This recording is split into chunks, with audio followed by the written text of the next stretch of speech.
Mutual funds में own करता हूँ अभी एज ऑफ नाउ।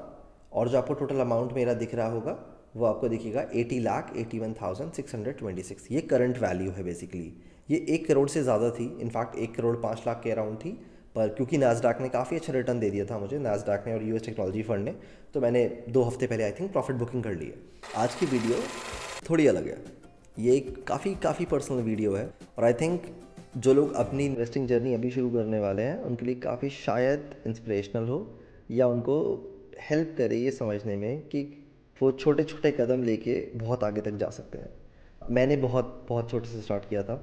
आप इमेजिन करो, एक लड़का जो 20 साल का था, कॉलेज में था, साइड इनकम ला रहा था साइड जॉब्स कर करके, पर वो ड्रीम था कि फिनेंशियल इंडिपेंडेंस चाहिए मुझे 30 तक।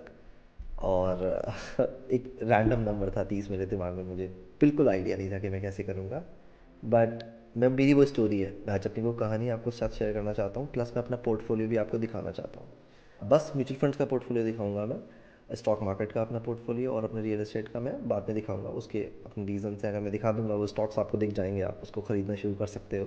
हाँ, वो मैं नहीं चाहता भी आप करो।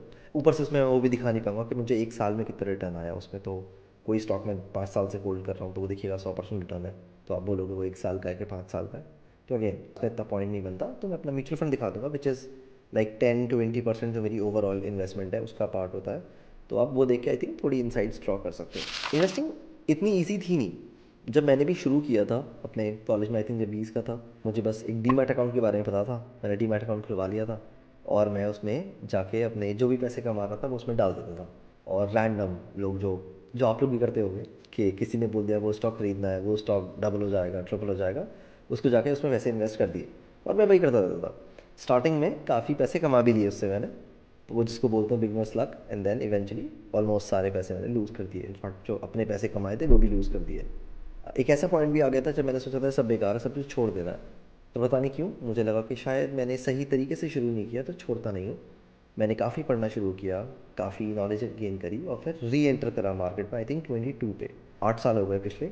उसके बाद से काफ़ी अच्छे प्रॉफिट्स मुझे मिले हैं क्योंकि मैं सोच समझ के हर चीज़ को इन्वेस्ट करता था, ऐसे रैंडमली किसी की टिप्स पे इन्वेस्ट नहीं करता था। और मेरे हिसाब से इन्वेस्टिंग कोई नंबर्स का गेम नहीं है, चार्ट्स का गेम नहीं है, ये कन्विक्शन का गेम है। अगर आप कोई चीज़ बाय करते हो और आपको ट्रस्ट है, वो कॉन्फिडेंस है आपको उसके ऊपर, तो आप पैसे ज़रूर कमाओगे। अगर आप किसी के कहने पे करोगे, आपको खुद ही कॉन्फिडेंस नहीं है आप जो बिल्ड कर रहे हो, जो चीज़ खरीद रहे हो, तो आप कभी पैसे नहीं कमाओगे स्टॉक मार्केट से। ये है ही नहीं मैथ्स का या नंबर्स का गेम, ये प्योर कॉन्फिडेंस का गेम है और आपके ऊपर बिलीफ का गेम है। टू बी ऑनेस्ट, आप वो अचीव कर सकते हो अगर, तो आप डेफिनेटली बहुत पैसे कमाओगे लॉन्ग टर्म में स्टॉक मार्केट से।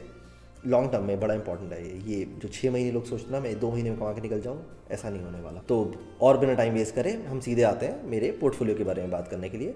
तो अगेन रीआइट्रेट कर देता हूँ, 3 मेजर एसेट क्लासेस में मैं बहुत सारे पैसे इन्वेस्ट करता हूँ। पहला है म्यूचुअल फंड, दूसरा है मेरे स्टॉक्स और तीसरा है रियल एस्टेट। म्यूचुअल फंड में मैक्सिमम मेरी ओवरऑल वेल्थ का 10-20% ही मैं इन्वेस्ट करता हूँ, बाकी मेजरली ऑलमोस्ट 60% मैं इन्वेस्ट करता हूँ स्टॉक्स में, इंडिविजुअल स्टॉक्स में। आपको मैं रिकमेंड नहीं करूँगा अगर आप अभी शुरू करते हो म्यूचुअल फंड से ही शुरू करना, कुछ साल तक उसी में इन्वेस्ट करना, उसके बाद स्टॉक्स में आना है। स्टॉक्स थोड़ा सा रिस्की हो जाता है, जब आपको प्रैक्टिस थोड़ी सी नॉलेज आ जाए तब उस पर आना। और रिमेनिंग 20-30% मैं इन्वेस्ट करता हूँ रियल एस्टेट में। रियल एस्टेट मेरे पास मेजरली 2 जगहों पे है, बरेली जो मेरा होम टाउन है और गोवा।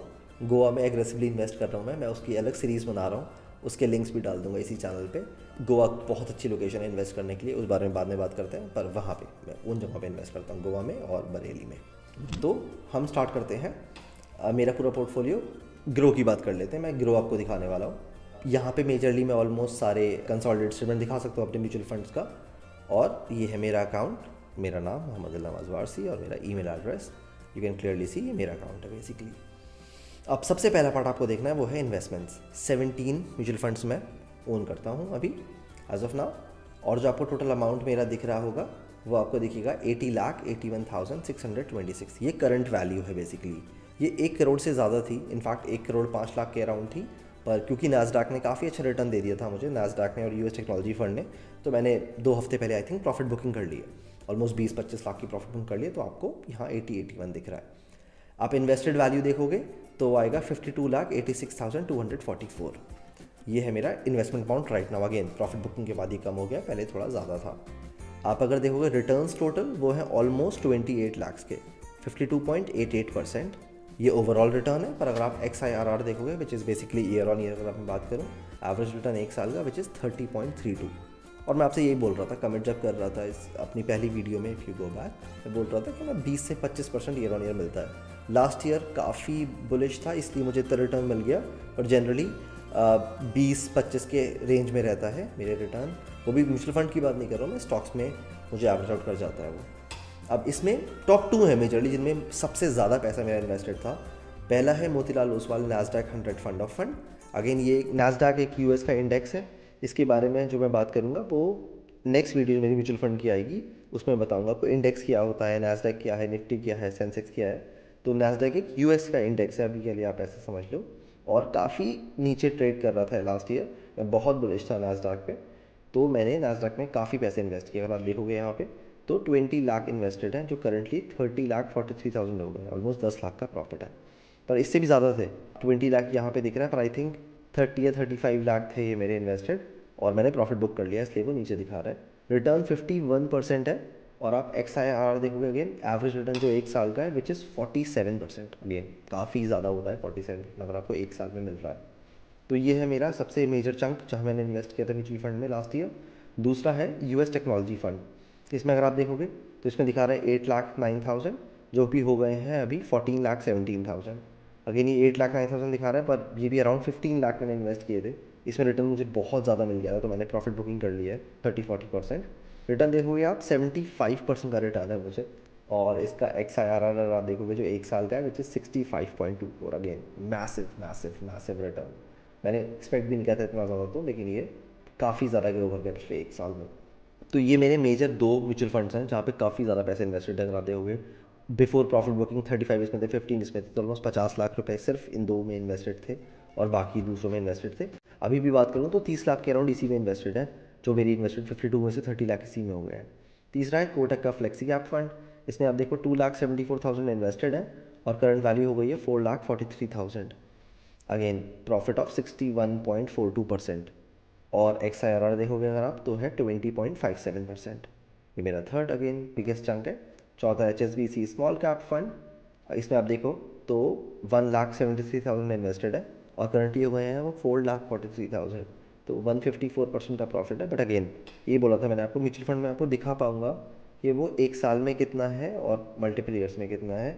तो ये ओन कर रहा हूँ आई थिंक मैं 4 या 5 साल से, तो 154% है, पर वो शायद 4 साल का है। तो आप ईयर ऑन ईयर देखोगे आप XIRR तो वो है 32.95%। अगेन काफ़ी इंप्रेसिव है ये भी।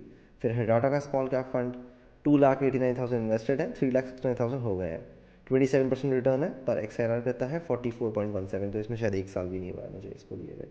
तो ये है मेरा स्मॉल कैप फंड। इसके बाद अगर मैं आपको थोड़े से और दिखाऊं तो मेरा है एक्सिस का EMS स्टॉक सेवर।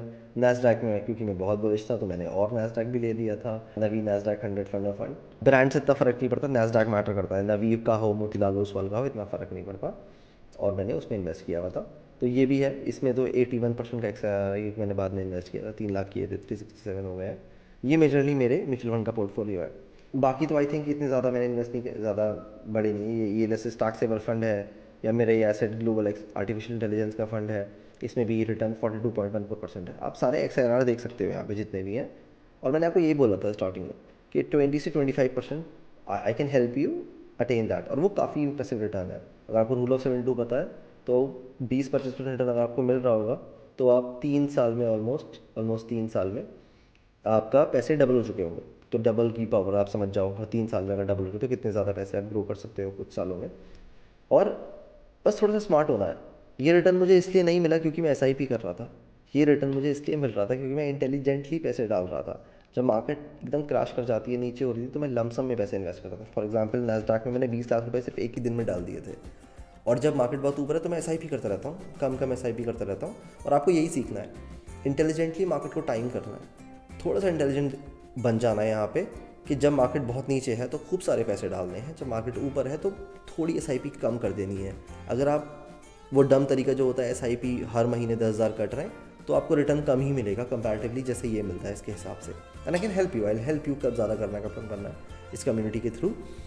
पर बेसिकली मेरा इंटेंशन ये था ये दिखाने का कि वो मैं क्रेडिबिलिटी, वो ट्रांसपेरेंसी डालना चाहता हूँ कि अगर मैं आपको पुश कर रहा हूँ म्यूचुअल फंड्स में, स्टॉक्स में, रियल एस्टेट में डालने के लिए पैसे, तो मेरे खुद के पैसे भी उसके अंदर हैं।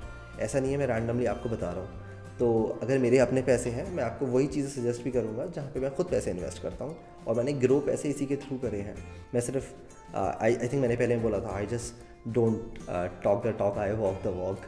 तो मैं वो दिखाना चाहता हूँ कि मैंने खुद भी पैसे इसी के थ्रू ग्रो करे हैं, और मैं इसी में आपको हेल्प करने वाला हूँ ग्रो करने के लिए। आई थिंक आपको इन्फॉर्मेटिव लगा हो ये म्यूचुअल फंड का पोर्टफोलियो। स्टॉक्स का मैं थोड़ा टाइम बाद दिखा दूंगा, अभी इट्स टू अर्ली। आप स्टॉक्स लेना शुरू कर दोगे, ख़रीदना शुरू कर दोगे। पोर्टफोलियो बिल्डिंग अपने आप में काफ़ी कॉम्प्लेक्स तरीका होता है, चीज़ है जो सीखने की चीज़ है, वो आपको शायद थोड़े टाइम बाद समझ में आ जाएगी कैसे बिल्ड करना है पोर्टफोलियो, और तब मैं आपको वो दिखा दूंगा।